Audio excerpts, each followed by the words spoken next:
Assalamualaikum warahmatullahi wabarakatuh. Perkenalkan, kami dari kelompok 6. Kali ini kami akan menjelaskan atau memaparkan presentasi kami yang berisi analisis pengaruh hidrolik fracturing terhadap keseimbangan ekosistem dan sumber daya alam.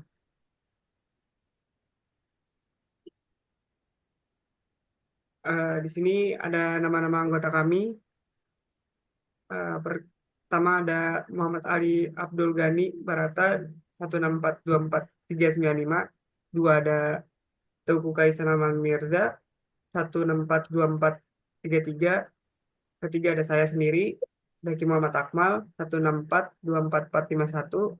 Yang keempat ada Tartakwina Alira 16424459.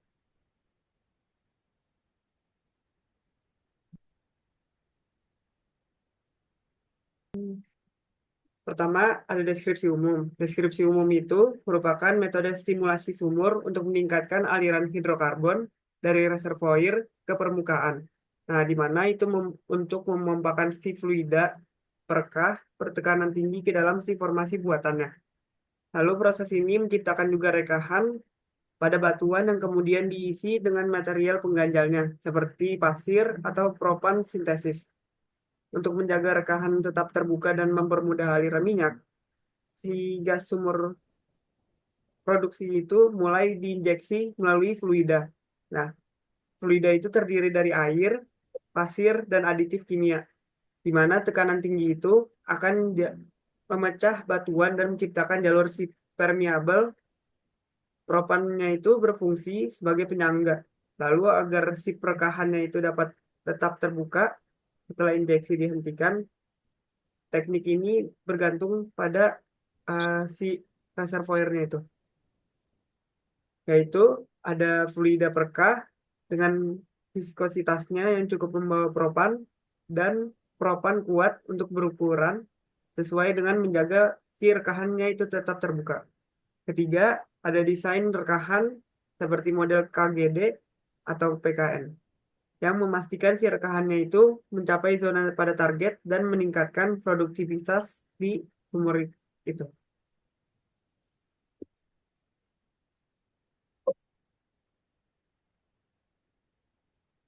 Dampak terhadap ekosistem, hydraulic fracturing memberikan dampak signifikan terhadap ekosistem, meliputi yang pertama, air berpotensi mencemari akuifer karena bahan kimia yang digunakan dalam prosesnya, serta mengurangi pasokan air akibat kebutuhan volume air yang sangat besar. Yang kedua, tanah menyebabkan desabilitas tanah, meningkatkan risiko longsor, serta mencemari tanah akibat tumpahan bahan kimia atau air limbah yang merusak kesuburan dan mengganggu vegetasi. Yang ketiga, flora dan fauna, mengakibatkan hilangnya habitat karena pembukaan lahan, serta merusak ekosistem akibat pencemaran air dan tanah, yang berdampak pada rantai makanan dan keanekaragaman hayati. Yang keempat, udara, menghasilkan emisi gas rumah kaca seperti metana, serta polutan udara lain yang berisiko bagi kesehatan manusia dan hewan. Selanjutnya ada dampak terhadap sumber daya alam. Hydra- Hydraulic fracturing berdampak signifikan pada sumber daya alam, khususnya air dan tanah. Proses ini memerlukan air dalam jumlah besar, mengurangi ketersediaan air bagi ekosistem dan manusia, terutama di daerah dengan kelangkaan air. Bahan kimia dalam fracking berisiko mencemari air tanah dan air minum jika meresap ke akuifer, serta mencemari tanah akibat tumpahan selama penyimpanan atau transportasi. Selain itu, fracking juga berkontribusi pada emisi gas rumah kaca dan polusi udara yang memengaruhi perubahan iklim dan kesehatan lingkungan. Masuk ke bagian mitigasi dampak lingkungan. Mitigasinya bisa melalui 3 metode. Yang pertama, pengelolaan air. Air limbah fracking diolah dan digunakan kembali untuk mencegah pencemaran. Injeksi air dilakukan ke formasi geologis yang aman, serta perlindungan terhadap sumber air bawah tanah dijaga agar tidak terkontaminasi.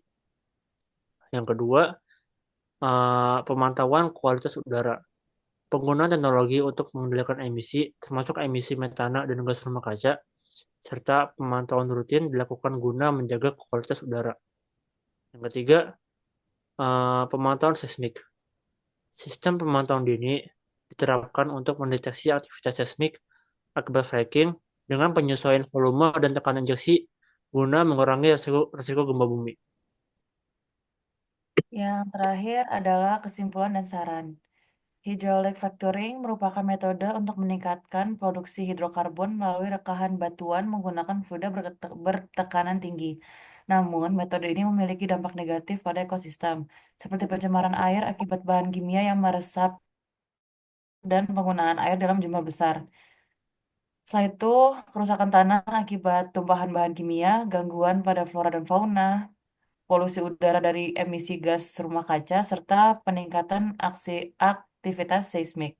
Dan untuk sarannya, untuk meminimalkan dampaknya, diperlukan pengelolaan limbah yang baik, penerapan teknologi ramah lingkungan, pengurangan penggunaan air melalui daur ulang, dan rehabilitasi ekosistem yang rusak. Selain itu, pengawasan ketat melalui regulasi pemerintah, pemantauan rutin, dan edukasi publik juga penting untuk menjaga keseimbangan ekosistem dan keberlanjutan sumber daya alam.